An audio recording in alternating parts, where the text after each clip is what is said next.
Dwi yma heddiw ar fryniau Pontypridd ar gyfer un o'r uchafbwyntiau y Cawydr Beicio Mynydd Lawr All. Dwi'n mynd i fod yn cystadlu, felly croeso i Pencampwriaeth Cymru.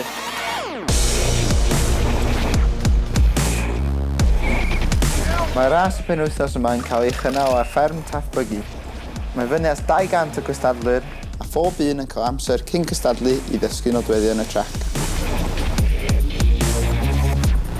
Mae llawer o categoriau gwahanol yn beicio mynydd Lawr All, ond nod pob yw i gystadlu yn y categori elite. Mae Gymru'n yn dda am practisio, mae popeth yn bach mwy serth. Sun is shining, track's drying out, and looking forward to my race.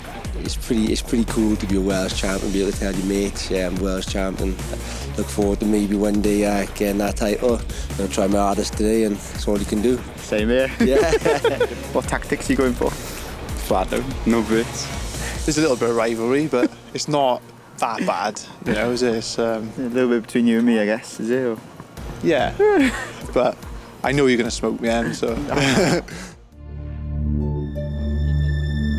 Nawr, mae'n amser i rasio, a mae pawb yn teimlo'r tensiwn. Pob reidiwr yn cael 2 amseriad ar y penwythnos, a'r amseriad cyflym sy'n cyfrifeg at y teitl.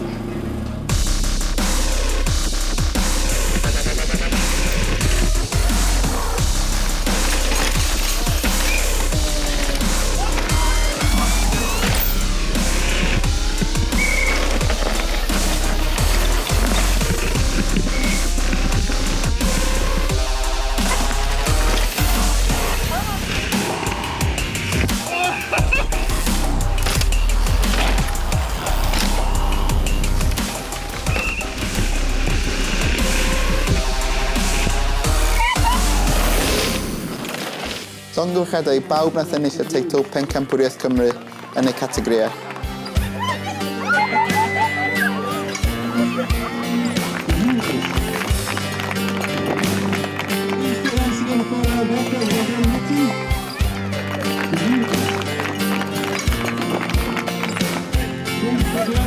Ar ôl ail amseriad, dyma Mike Jones yn cymryd y teitl Pencampwriaeth Cymru. So, dyna fo, Pencampwriaeth Cymru drosodd. Dwi'n gutted i ail hwnna, so ni'n really eisiau ennill y jersey. Ond na fo, dyna rasio. Dwi wedi cael greit o weekend. Mae pob di enjoy hynna ac edrych mlaen at flwyddyn nesaf.